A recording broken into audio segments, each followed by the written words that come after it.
¿Te has preguntado alguna vez cómo vivían y qué desafíos enfrentaron los primeros cristianos? Desde sus comienzos humildes hasta su expansión por todo el Imperio Romano, los seguidores de Jesús de Nazaret dejaron una huella imborrable en la historia.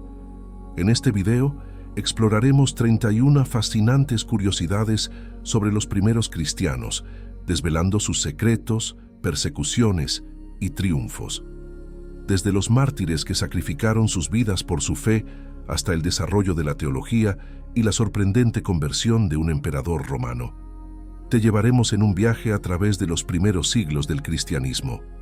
Acompáñanos y descubre cómo una pequeña secta judía se transformó en la fe predominante del mundo. Actualmente, hay unos 2.400 millones de cristianos en el mundo, la mitad católicos, formando los seguidores de Cristo, la mayor comunidad religiosa del planeta. Las religiones cristianas, lideradas por la católica, son también mayoría en España e Hispanoamérica. Sin embargo, los millones de católicos y cristianos que actualmente viven en España, México, Argentina, Perú, Colombia y otros países deben su fe a los primeros seguidores de Jesús de Nazaret. Estos pioneros del cristianismo, a pesar de enfrentar severas persecuciones tanto del paganismo como del judaísmo, lograron establecer y expandir una nueva fe que ha perdurado y florecido a lo largo de los siglos. Miles de cristianos trabajaron incansablemente y murieron durante los primeros siglos de la era común, muchos horrendamente martirizados, para que la fe cristiana se convirtiera en la principal referencia religiosa mundial. Entre estos cristianos destacó uno, Pablo de Tarso, el apóstol de los gentiles. Sin su contribución, el cristianismo no sería lo que es hoy en día. Vamos a dedicar este video a los principales hechos y curiosidades de los primeros cristianos, hombres y mujeres, que hicieron posible el surgimiento de la principal fe religiosa en América y Europa. Número 1. En principio, los cristianos fueron un grupo de no más de 100 personas.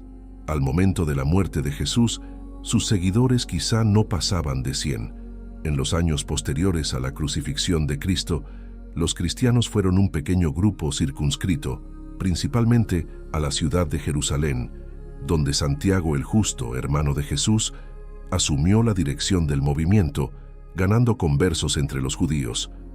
Los líderes del judaísmo los consideraron una amenaza, obligándolos a desplazarse de Jerusalén a Damasco, Samaria y Antioquía, donde también vivían nutridas comunidades judías. Los primeros cristianos no solo eran judíos, sino que se consideraban como tales. Fue durante la segunda mitad del primer siglo cuando los seguidores de Cristo empezaron a considerarse una secta distinta, recibiendo el nombre de cristianos. Número 2. La palabra cristiano surgió en la ciudad de Antioquía y probablemente fue insultante en un comienzo. El nombre cristiano surgió por primera vez en la ciudad de Antioquía, actualmente en Turquía. De acuerdo con el erudito bíblico estadounidense Michael White, director del Instituto para el Estudio de la Antigüedad y los Orígenes Cristianos de la Universidad de Texas, el término cristiano probablemente fue acuñado 10 o 15 años después de la muerte de Jesús. Aunque la palabra cristiano, por lo general actualmente, es pronunciada con respeto y se piensa en ella de forma positiva y elevada, posiblemente en sus comienzos fue calumniosa. Es probable que la palabra fuera arrojada con desprecio sobre los primeros seguidores de Cristo, un hecho que no ha sido extraño a otros movimientos religiosos. Quizás el término lo utilizó por primera vez un miembro de otra secta judía como los fariseos o un pagano que escuchaba hablar a un grupo de seguidores de Cristo. Número 3. El principal atractivo del cristianismo fue la promesa de una vida eterna. El principal atractivo del cristianismo para los primeros conversos fue la promesa de una vida después de la muerte. Desde un principio, el rito del enterramiento fue importante para los primeros cristianos, ya que se creía que el alma se elevaba al cielo desde la tumba, tal como había ocurrido con Jesús durante su muerte y resurrección. La doctrina cristiana de la compasión y la humildad atrajo y encontró respaldo entre los pobres, los oprimidos y las personas de buena fe. Número 4. La prédica cristiana comenzó en las sinagogas judías. Las primeras prédicas de la religión de Jesús tuvieron lugar en Jerusalén y fueron lideradas por algunos de sus discípulos, especialmente Pedro, Santiago el Mayor y Juan. Estos primeros cristianos se llamaban a sí mismos nazarenos o los del camino. Los templos cristianos todavía no existían y los predicadores iban a las sinagogas como todos los demás judíos tradicionales, donde hacían sus proclamas de índole profética.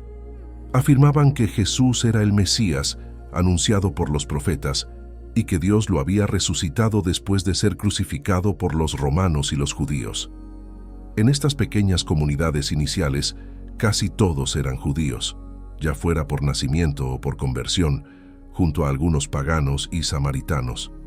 Algunos historiadores definen a sus miembros como judeocristianos. Número 5. El apóstol Pablo fue crucial para el despegue del cristianismo. Hay consenso entre los especialistas en que el cristianismo probablemente solo habría sido una religión más de la historia de no haber aparecido la figura de Saulo o Pablo de Tarso. La BBC dijo: se ha sugerido que la obra de Jesucristo y el impacto de su muerte y resurrección no habrían tenido un impacto duradero en el mundo si no hubiera sido por la obra misionera de Pablo. El relato de la conversión de Pablo a la fe cristiana está contenido en los Hechos de los Apóstoles del Nuevo Testamento. En su juventud, fue un furibundo opositor del cristianismo antes de sufrir una dramática conversión en el camino de Damasco. Número 6. Pablo fue casi contemporáneo de Jesús y un ferviente opositor del cristianismo en su juventud. El conocido como apóstol de los gentiles nació en Tarso, en la actual Turquía, entre los años 5 y 10 de la Era Común, por lo que fue casi contemporáneo con Jesús y recibió el nombre judío de Saulo, que significa invocado o llamado. Su fecha de nacimiento ha sido estimada en base a su epístola a Filemón, que escribió estando preso y en la que se declara ya anciano, una condición que en aquel tiempo se alcanzaba entre los 50 y 60 años. Su origen en Tarso proviene del Evangelio de Lucas, información que los eruditos consideran digna de crédito. Esta hipótesis es apoyada porque la lengua materna de Pablo era el griego y no se observan semitismos en su uso. Número 7. La conversión de Saulo en el camino de Damasco. Se acepta que Saulo era fariseo por lo que escribió en la epístola a los Filipenses y se discute si conoció a Jesús, aunque la mayoría de los especialistas piensa que no, porque no lo menciona en ninguna de sus cartas. Aprobó y presenció la lapidación del protomártir Esteban, ocurrida entre los años 20 y 25. Los teólogos señalan que antes de su conversión defendía el cumplimiento de la ley judía. Los eruditos bíblicos tienden a fijar su conversión durante el año siguiente al de la lapidación de Esteban, y los Hechos de los Apóstoles la describen así. Sucedió que, yendo de camino, cuando estaba cerca de Damasco, de repente le rodeó una luz venida del cielo. Cayó en tierra y oyó una voz que le decía: «Saulo, Saulo, ¿por qué me persigues?» Él respondió: «¿Quién eres, Señor?» Y él: «Yo soy Jesús a quien tú persigues. Pero levántate, entra en la ciudad, y se te dirá lo que debes hacer». Número 8. Pablo fue el primer gran intelectual del cristianismo. Las llamadas epístolas paulinas constituyen las primeras fuentes indiscutidamente atribuidas a un personaje histórico que permiten un examen del cristianismo en sus orígenes. Casi nadie discute que Pablo escribió la epístola a los romanos, la primera y la segunda epístola a los corintios, la epístola a los gálatas, la epístola a los filipenses, la primera epístola a los tesalonicenses y la epístola a Filemón, documentos que constituyen su legado teológico y fuentes de información sobre el propio personaje. Las cartas de Pablo fueron aceptadas unánimemente por las iglesias cristianas y ya circulaban recopilaciones a finales del primer siglo, existiendo copias en papiro fechadas a finales del segundo siglo. Número 9. El ministerio de Pablo le llevó a recorrer más de 6.000 kilómetros.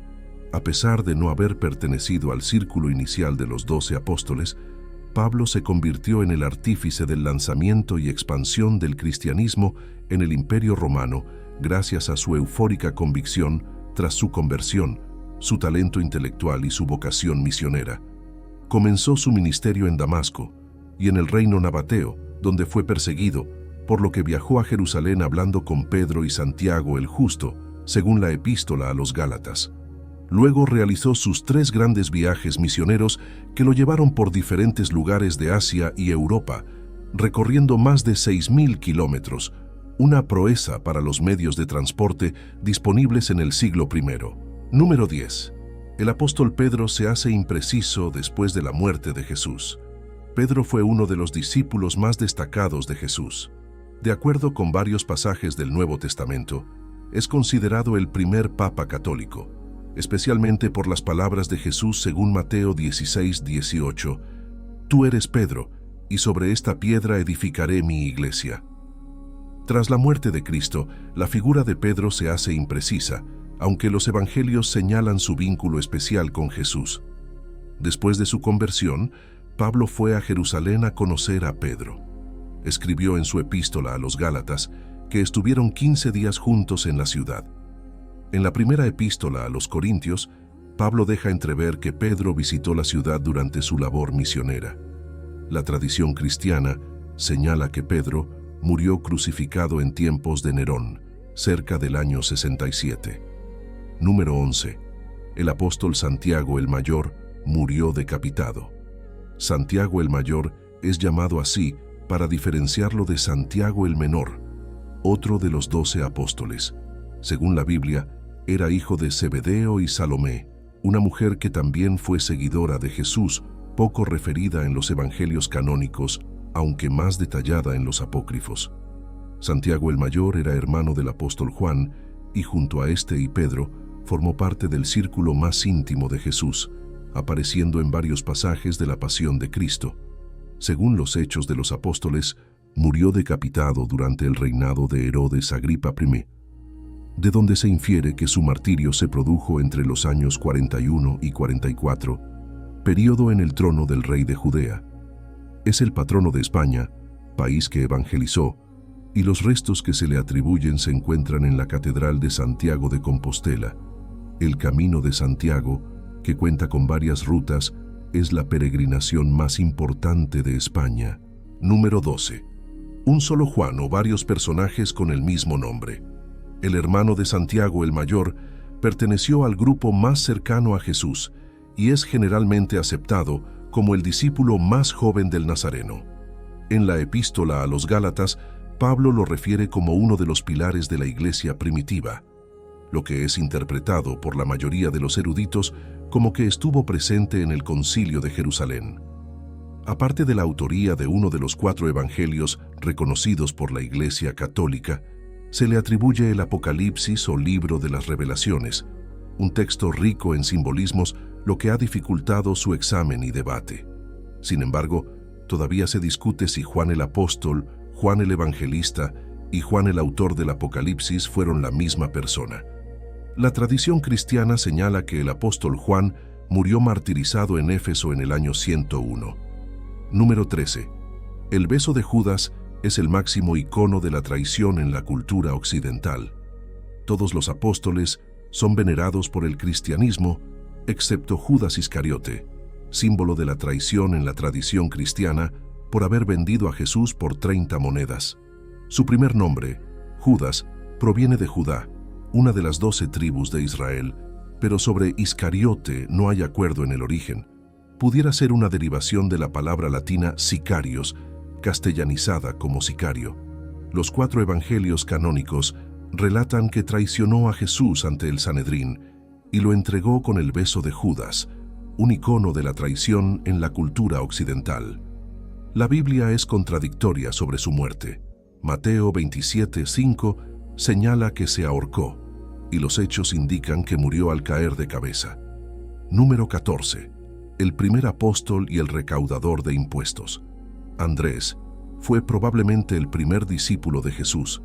Era el hermano mayor de Pedro, y su nombre significa valeroso en griego. Era pescador en el mar de Galilea al igual que su hermano, y según los evangelios de Mateo y Marcos, Jesús les dijo que los haría pescadores de hombres. Según la tradición, entre los años 34 y 38 fue obispo de Bizancio, cuyo equivalente actual es el patriarca de Constantinopla, y murió crucificado en una cruz en forma de X. Mateo, apóstol y evangelista, era recaudador de impuestos antes de ser llamado por Jesús para su causa. El exégeta Eusebio de Cesarea dice que predicó 15 años en Judea, donde escribió su evangelio cerca del año 80. La tradición señala que murió martirizado en Etiopía. Número 15. El apóstol incrédulo y el patrono de los vendedores ambulantes. El apóstol Tomás pasó a ser una especie de representante de los incrédulos por su negativa inicial a darle crédito a la noticia de que Jesús había resucitado. Según las Sagradas Escrituras, Cristo se le apareció después y le recriminó que necesitara ver para creer. Sin embargo, ver para creer es una expresión de amplia utilización actual en muchos contextos. Según tradiciones cristianas, predicó en India y murió martirizado en Meliapor el 3 de julio del año 72. El apóstol Felipe, al igual que sus colegas Pedro, Andrés, Santiago el Mayor y Juan, era de la ciudad de Betsaida. Su episodio bíblico estelar fue cuando Jesús le preguntó dónde podían comprar pan para 5,000 personas antes de obrar el milagro de la multiplicación de los panes. Según el Evangelio de Juan, Felipe respondió: 200 denarios de pan no bastan para que cada uno tome un poco. Textos apócrifos dicen que murió crucificado en Esitia, cerca del año 80. Es el patrono de los vendedores ambulantes. Número 16. Los apóstoles hijos de María de Cleofás. De acuerdo con el Nuevo Testamento, Santiago el Menor y Judas Tadeo eran hijos de Cleofás y María de Cleofás, seguidora de Jesús con una relevante presencia en los evangelios. María de Cleofás presenció la crucifixión del Nazareno y junto a María Magdalena fue una de las primeras en ver a Jesús resucitado, llevando la noticia a los apóstoles. Su hijo Santiago el Menor, llamado Jacobo en algunas versiones de la Biblia, fue patriarca de Jerusalén entre los años 33 y 62, y la tradición indica que murió lapidado en el año 62. Judas Tadeo, hermano de Santiago el Menor, murió en el año 65 en el reino de Armenia, asesinado por una turba. Número 17. El apóstol pariente de Cleopatra y que probablemente fue guerrillero. El apóstol Bartolomé siempre aparece acompañado de Felipe en los textos canónicos de Mateo, Lucas y Marcos, los llamados evangelios sinópticos, por su similitud en orden y contenido. Su nombre arameo, Bartolomai, significa hijo de Tolmai o hijo de Ptolomeo, por lo que algunos autores afirman que pertenecía a la estirpe de faraones de la dinastía tolemaica en Egipto entre los años 323 y 30 a.C. La versión sobre la muerte del apóstol Bartolomé señala que fue desollado vivo por el rey de Armenia Astiages cuando se negó a adorar a los ídolos paganos. El apóstol Simón el Cananeo es el que menos referencias tiene en el Nuevo Testamento y recibe el nombre de Simón el Celote en el Evangelio de Lucas. Los celotes eran los luchadores judíos más violentos contra el Imperio Romano, y Simón el Cananeo pudo haber sido uno de ellos antes de seguir a Jesús. Número 18. El apóstol número 13 y 2 evangelistas que no fueron apóstoles. Según los Hechos, después de la resurrección, Matías fue escogido como apóstol por la comunidad cristiana dirigida por Pedro para sustituir a Judas Iscariote. Por tanto, fue el apóstol número 13 y el único del selecto grupo no elegido personalmente por Jesús. Se afirma que el apóstol Matías fue lapidado y crucificado en Jerusalén en el año 80. De los 4 evangelistas reconocidos por la Iglesia Católica, Juan, Mateo, Lucas y Marcos, solo los 2 primeros fueron apóstoles. Se cree que Lucas el evangelista fue discípulo de Pablo, ya que éste lo menciona en términos cariñosos en la epístola a los Colosenses y en la epístola a Filemón.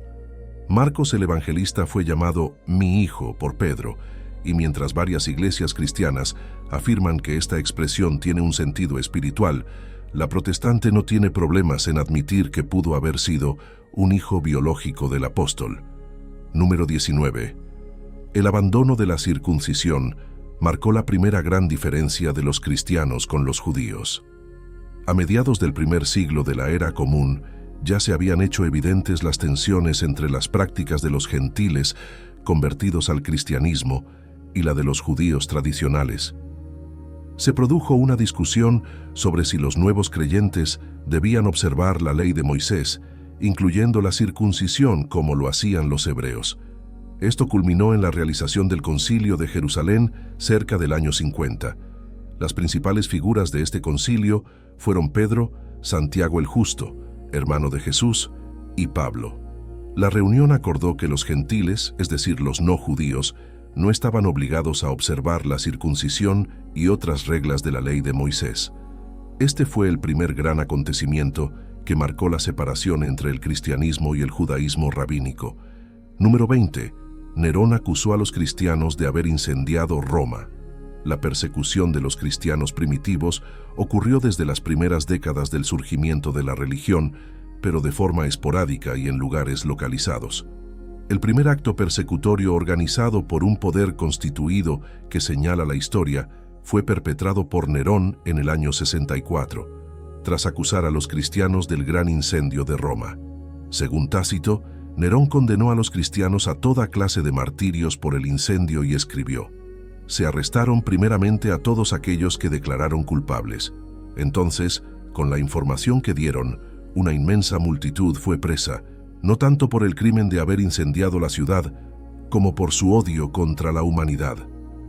Todo tipo de mofas se unieron a sus ejecuciones, cubiertos con pellejos de bestias, fueron despedazados por perros y perecieron, o fueron crucificados o condenados a la hoguera y quemados para servir de iluminación nocturna cuando el día hubiera acabado. Número 21. Su condición inclusiva atrajo partidarios y enemigos al cristianismo. Aparte de prometer la vida después de la muerte, otro atributo del cristianismo atractivo para las grandes mayorías fue su naturaleza inclusiva, en la que nadie a priori estaba descartado por su condición étnica, económica o social.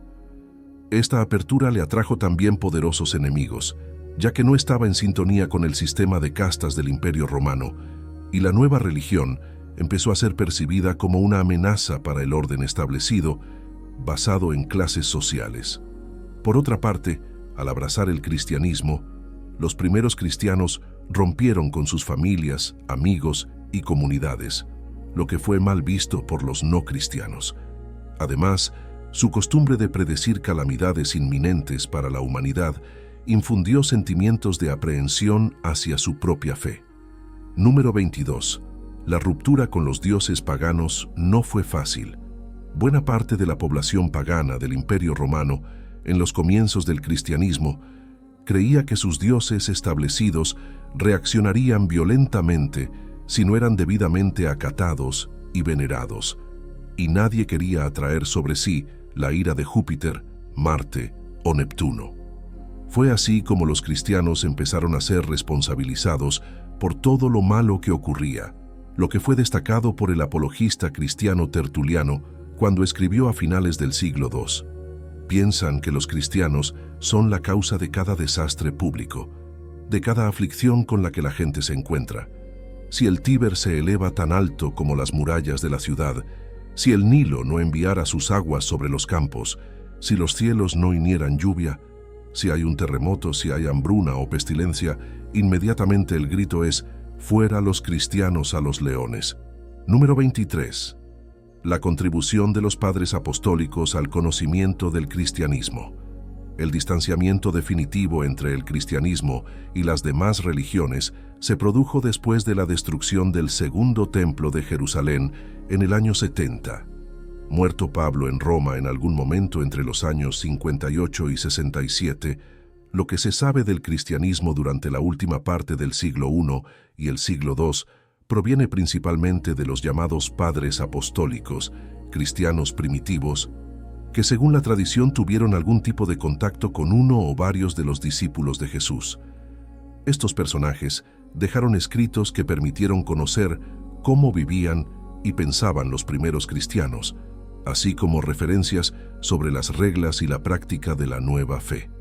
Los más importantes fueron Clemente de Roma, discípulo de Pedro y Pablo, Ignacio de Antioquía, discípulo de Juan, y Policarpo de Esmirna, también discípulo del apóstol Juan.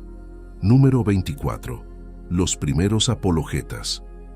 Aunque el diccionario de la lengua española define la palabra apología como un discurso de palabra o por escrito en defensa o alabanza de alguien o algo, la apologética surgió cerca del año 130 como disciplina discursiva para defender al cristianismo de los ataques del paganismo y otras religiones.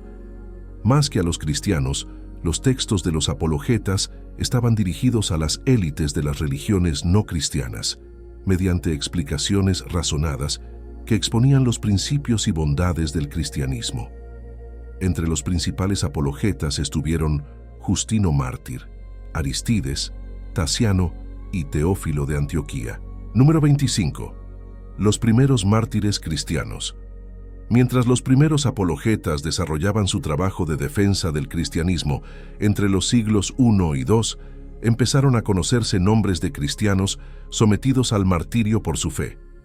Uno de los primeros habría sido Zacarías de Viena, segundo obispo legendario de la ciudad, supuestamente martirizado en el año 106 por los romanos, aunque su existencia histórica no está comprobada.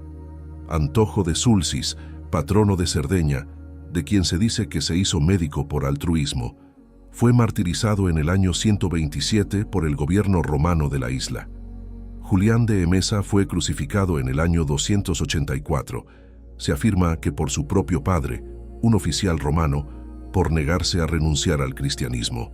Número 26. La Escuela de Alejandría y el desarrollo de la teología.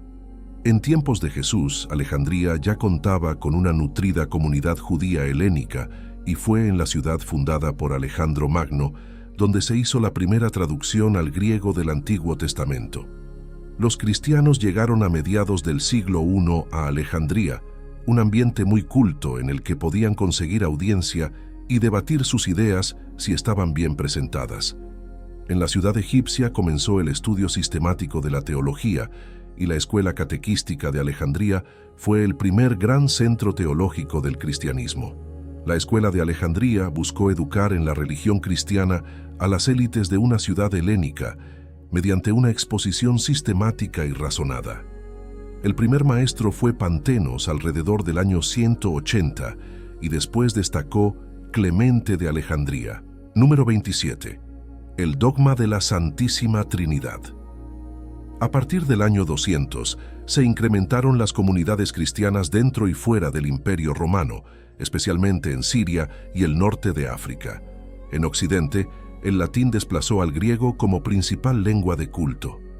La teología profundizó en el estudio de Jesús como Cristo o Mesías y surgió el dogma de la Santísima Trinidad, que afirma que Dios es un ser único que se expresa a través de tres distintas personas, el Padre, el Hijo y el Espíritu Santo. En este periodo se desarrolló una liturgia detallada, se compusieron los primeros himnos conocidos y los monasterios ganaron importancia con Pablo el Ermitaño y Antonio Abad. Número 28. La primera persecución por motivos financieros. En el año 257, durante la crisis del siglo III que sembró el caos en el Imperio Romano, el emperador Valeriano proclamó un edicto en el que prohibió el culto al cristianismo y ordenó la persecución de sus fieles. Esta persecución tuvo un motivo inédito. Fue realizada para despojar de sus bienes a los cristianos, incluyendo a los senadores, nobles y caballeros que se habían sumado a la fe, con el objeto de subsanar al menos parcialmente el agudo déficit del tesoro romano. El edicto prescribió también la muerte de los principales líderes y figuras referenciales de la Iglesia Católica, y como consecuencia fueron martirizados los papas Esteban I y Sixto II, así como los futuros santos Lorenzo, Dionisio, Poncio, Cipriano, Patrocio, Fructuoso y Eugenia. Número 29. La gran persecución de Diocleciano. Después de la persecución de Valeriano, los cristianos vivieron unas 4 décadas de paz durante las cuales muchos seguidores de Jesús manifestaron públicamente su fe y se construyeron centenares de iglesias. Este periodo de tolerancia terminó en el año 303 con la gran persecución comenzada por el emperador Diocleciano. Durante la gran persecución murieron decenas de líderes religiosos, futuros santos y figuras importantes de la Iglesia Católica, y los templos fueron destruidos, una de las causas de que haya tan pocas evidencias arqueológicas de esta etapa del cristianismo. Número 30. El Edicto de Milán, que terminó con las persecuciones. En el año 313, el emperador Constantino I, convertido al cristianismo un año antes, proclamó el Edicto de Milán, que estableció la libertad religiosa en el Imperio Romano, poniendo fin oficialmente a las persecuciones gubernamentales contra los cristianos. Para ese momento se estima que había unos 6 millones de cristianos, aproximadamente el 12% de la población del Imperio Romano. El Edicto de Milán abrió un periodo conocido por los historiadores como la paz de la Iglesia, y su promulgación tuvo profundas consecuencias.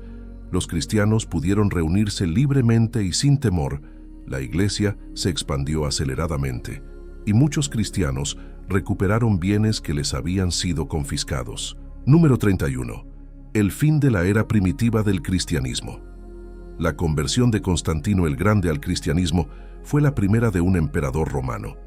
El hijo de Santa Helena convocó al Concilio de Nicea en el año 325. Este sínodo de obispos es considerado el primer concilio ecuménico de la Iglesia Católica y tuvo lugar entre el 20 de mayo y el 19 de junio del año 325 en la ciudad bitinia de Nicea.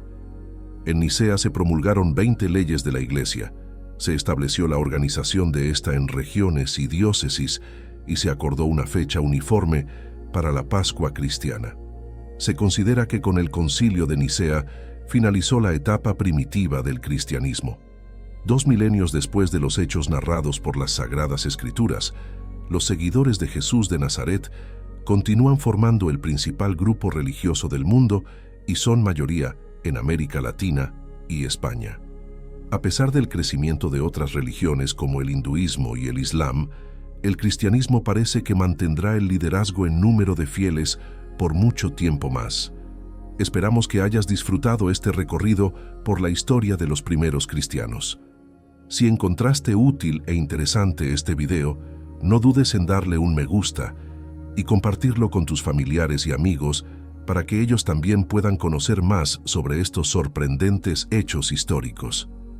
Si eres nuevo en nuestro canal, te invitamos a suscribirte y activar las notificaciones para que no te pierdas ninguno de nuestros futuros contenidos. Queremos agradecerte por tomarte el tiempo de ver nuestro video.